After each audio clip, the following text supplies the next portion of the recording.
Kinsay gaingon nga ning panahon sa pandemya lisod ang pagpahigayon og parada sa mga festival queens. Kay kining usa ka batan-on sa lungsod sa pinamungahan nga mahiligon sa arts and design, mihimo niini gamit ang mga dolls nga gisuluban sa bongga ug colorful kaayo nga mga festival costumes. Atong tan-awon sa report ni Femery Dumabo.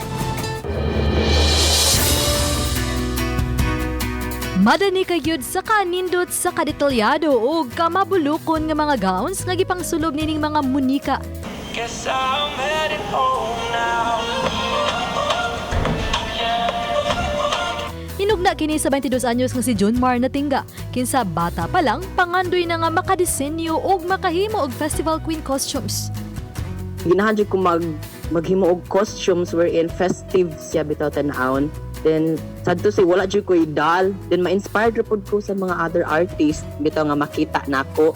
Then ma-motivate sa ko ba how I wish nga makahimo jud ko gin-ani ka festive nga costume. Iyang gigamit ang mga salin nga mga materyales sa iya pang high school days. Mga pang-decorate, banig, mga panapton, siliglanot, illustration board ug uban pang ma-recycle.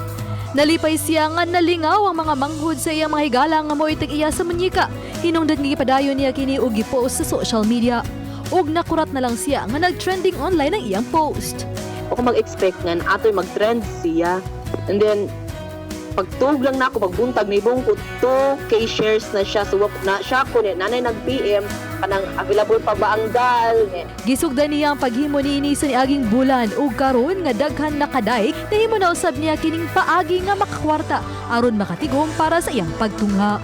Quarantine days is very helpful to kayo siya. Maybe na dito ang discover sa galingon. Kaysa nako, how I wish na makakreate ko. So karon kay naka-decide ko nga pwede man ko maghimo nga kanaang wala dito kanaang ikapalit nga materials. How about recycled indigenous native? Uban ni Cleofer Dumayag, ako si Femery Dumabok. Balitang Bisdak.